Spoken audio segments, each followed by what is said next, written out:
Hello दोस्तों, आप लोग कैसे हैं। मैं आशा करता हूं कि आप लोग बहुत अच्छे होंगे। तो आज फिर से लेकर आए हैं मोस्ट इम्पोर्टेंट क्वेश्चन और वीवीआई क्वेश्चन ही ये बहुत मेहनत से ये क्वेश्चन को बनाया जा रहा है। तो आप लोग से रिक्वेस्ट है कि इसे ध्यान से पढ़ें और याद करें। चलिए तो आज का क्वेश्चन देखते हैं। फर्स्ट क्वेश्चन क्या कहता है। पहला क्वेश्चन बोलता है कि वह तत्व जिसका परमाणु क्रमांक एवं परमाणु भार समान होता है। क्या बोलता है कि परमाणु क्रमांक परमाणु भार समान होता है। तो हम जानते हैं कि हाइड्रोजन का होता है। क्या होता है? हाइड्रोजन का होता है। तो इसका आंसर होगा डी। चलिए अगला क्वेश्चन देखते हैं। अगला क्वेश्चन कहता है कि सूर्य के द्वारा विकिरण ऊर्जा का कारण मतलब होता है। कहने का यह है कि सूर्य के द्वारा विकिरण ऊर्जा का कारण होता है। तो ये क्या होता है? तो नाभिकीय संलयन। इसका आंसर क्या होगा? नाभिकीय संलयन। आंसर होगा बी। चलिए अगला क्वेश्चन देखते हैं। अगला क्वेश्चन क्या कहता है। थोड़ा आज ये स्पीड में चलेंगे क्योंकि बहुत सारा क्वेश्चन करना है। तो चलिए आज का फिर अगला क्वेश्चन कहता है कि समूह 18 के तत्वों को कहा जाता है। समूह 18 के तत्वों को कहा जाता है। तो क्या कहा जाता है? अक्रिय गैस। क्या कहा जाता है? अक्रिय गैस। Option number D. चलिए अगला क्वेश्चन देखते हैं। अगला क्वेश्चन कहता है कि प्लास्टर ऑफ पेरिस में निम्न में से प्लास्टर ऑफ पेरिस में निम्न में से कौन सा धातु पाया जाता है। तो हम जानते हैं कौन सा धातु पाया जाता है। तो कैल्शियम। क्या पाया जाता है? कैल्शियम। चलिए अगला क्वेश्चन देखते हैं। अगला क्वेश्चन क्या कहता है कि मीथेन को CH4 से जानते हैं। मीथेन के अणु में होते हैं मतलब क्या होते हैं? मीथेन के अणु में तो हम जानते हैं मीथेन के अणु में केवल एकल आबंध है। क्या है? केवल एकल आबंध। Option number A. चलिए अगला क्वेश्चन देखते हैं। अगला क्वेश्चन क्या कहता है।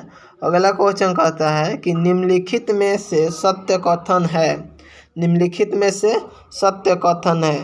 तो हम जानते हैं कि H2S सहसंयोजी यौगिक है। H2H सहसंयोगी यौगिक है। Option number C right the answer.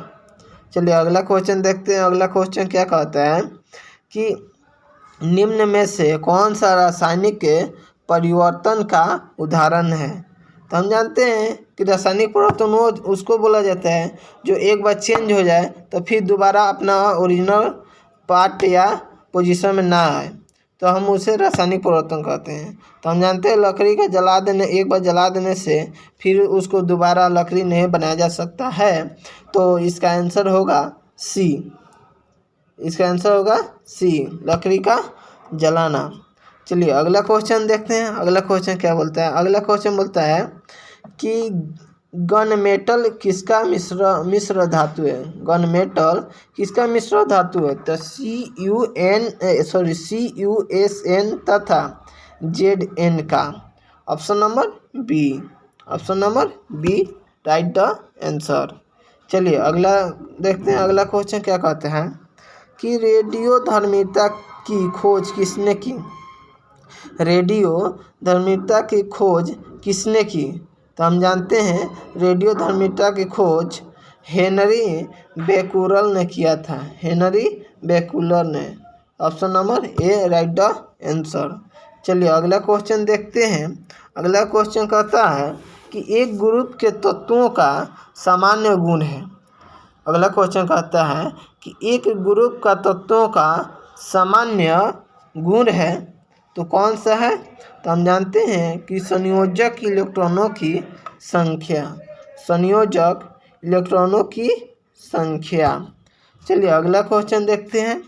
अगला क्वेश्चन क्या कहता है कि बिहार की स्थापना कब की गई थी। ये तो आप लोग का आम क्वेश्चन लग रहा है कि बिहार की स्थापना कब की गई थी। तो यह किया गया था 1912 में। 1912 में राइट आंसर बी। चलिए अगला क्वेश्चन क्या बोलता है। अगला क्वेश्चन कहता है कि बिहार का कौन सा शहर 5 पहाड़ियों से घिरा है? बिहार में कौन सा शहर 5 पहाड़ियों से घिरा है? तो हम लोग जानते हैं कि बिहार में कोई ऐसा शहर नहीं है जो 5 पहाड़ियों से घिरा है। तो ऑप्शन नंबर होगा ई। इसका आंसर ऑप्शन नंबर होगा ई। चलिए अगला क्वेश्चन देखते हैं। अगला क्वेश्चन क्या कहता है कि 97वें ज्ञान पुरस्कार से किससे सम्मानित किया गया था? वेरी इंपॉर्टेंट क्वेश्चन, इसको भी लगाइएगा। बोल रहा है कि 97वें ज्ञानपीठ पुरस्कार से किससे सम्मानित किया गया था? तो इसका आंसर होगा Damodar Mauzo. Damodar Mauzo, option number D. Option number D. चलिए अगला क्वेश्चन देखते हैं। अगला क्वेश्चन कहता है कि पीएम मोदी कब वर्चुअली एसएनओ शिखर सम्मेलन की अध्यक्षता करेंगे? तो हम लोग को पता है कि इसका अध्यक्षता 4 जुलाई को होता है या होंगे, 4 जुलाई को होंगे। चलिए अगला क्वेश्चन देखते हैं। अगला क्वेश्चन कहता है, अगला क्वेश्चन देखते हैं। अगला क्वेश्चन देखते हैं, आइए यहाँ पर। अगला क्वेश्चन यहाँ पे है। चलिए अगला क्वेश्चन बोलता है, अगला क्वेश्चन बोलता है, देखिए आपको लग रहा है कि बिलवांडा लेकिन दिलवांडा है। इसको थोड़ा टाइपिंग मिस्टेक हो गया है। ये क्या है? दिलवांडा मंदिर डैश डैश में स्थित है। दिलवांडा मंदिर डैश डैश में स्थित है। तो इस कहाँ स्थित है? तो कहाँ स्थित है? तो माउंट आयू में। कहाँ? तो माउंट आयू में। Option number A right the answer. चलिए अगला क्वेश्चन देखते हैं। अगला क्वेश्चन क्या बोलता है? अगला क्वेश्चन बोलता है कि भारत की संसद, इसको थोड़ा ध्यान दीजिएगा, टाइपिंग मिस्टेक से थोड़ा लग रहा है कुछ गलत। संसद लिखा है यहाँ पर। बोल रहा है कि भारत के संसद में पहला लोकपाल विधेयक कब पेश किया गया था? बोल रहा है कि भारत की संसद में पहला लोकपाल विधेयक कब पेश किया गया था? तो हम जानते हैं कब पेश किया गया था। तो 1968 में। 1968 में। Option number A right the answer. चलिए अगला क्वेश्चन देखते हैं। अगला क्वेश्चन बोलता है कि आधुनिक कंप्यूटरों का जनक किसे माना जाता है? वेरी इंपॉर्टेंट क्वेश्चन, इसे VVI लगाइएगा। बोल रहा है कि आधुनिक कंप्यूटरों का जनक किसे माना जाता है? तो ये हम जानते हैं किसे माना जाता है? Alan Turing. Alan Turing, option number B right the answer. चलिए अगला क्वेश्चन देखते हैं। अगला क्वेश्चन क्या बोलता है कि अक्टूबर 2020 तक प्राप्त जानकारी के अनुसार भारत में सार्वजनिक क्षेत्रों के बैंकों की संख्या कितनी है? देखिए वेरी इंपॉर्टेंट क्वेश्चन है, इसे VVI लगाइएगा। चलिए क्या बोलते हैं, फिर से एक बार क्वेश्चन को पढ़ते हैं। बोल रहा है कि अक्टूबर 2020 तक प्राप्त जानकारी के अनुसार भारत में सार्वजनिक क्षेत्रों के बैंकों की संख्या कितनी है? तो हम जानते हैं कितनी है? 12। कितनी है? 12। चलिए नेक्स्ट क्वेश्चन देखते हैं। अगला क्या बोलता है? अगला क्वेश्चन बोलता है कि भारत पर ब्रिटिश एकाधिकार का विरोध करने के लिए गांधी जी ने किस वर्ष में समुद्र तक दांडी मार्च, देखिए यहाँ पर ध्यान दीजिएगा, ये क्या है? मार्च शुरू किया था। तो हम जानते हैं कब शुरू किए थे? तो 1930 में। 1930 में। Right answer C. चलिए अगला क्वेश्चन देखते हैं। अगला क्वेश्चन क्या बोलता है? अगला क्वेश्चन बोलता है कि निम्नलिखित में से कौन सी भारत की सबसे बड़ी तेल कंपनी है? तो हम जानते हैं कि भारत का सबसे बड़ी तेल company Indian oil corporation limited है। इंडियन ऑयल कॉरपोरेशन लिमिटेड है।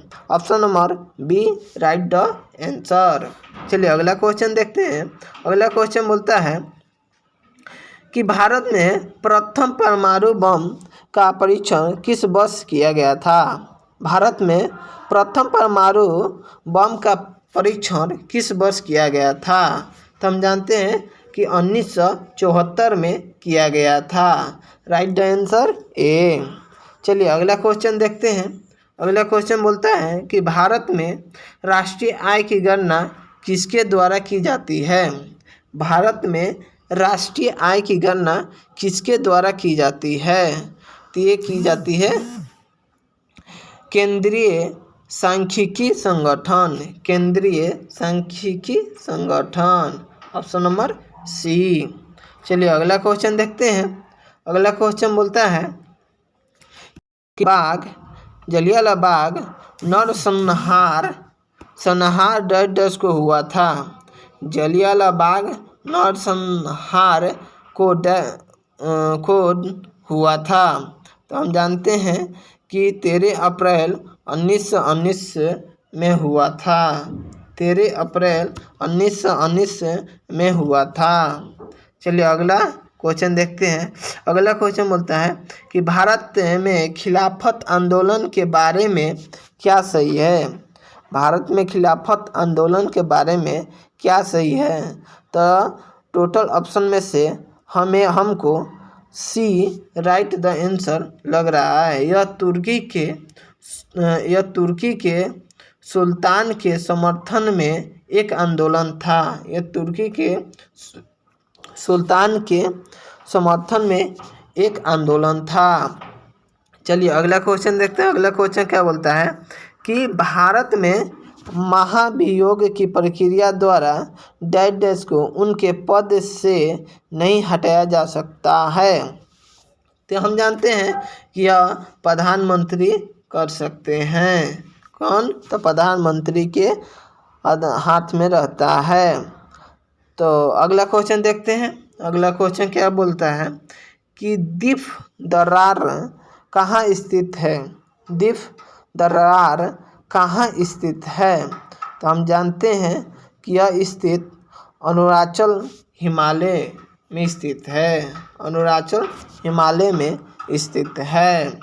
चलिए अगला क्वेश्चन देखते हैं।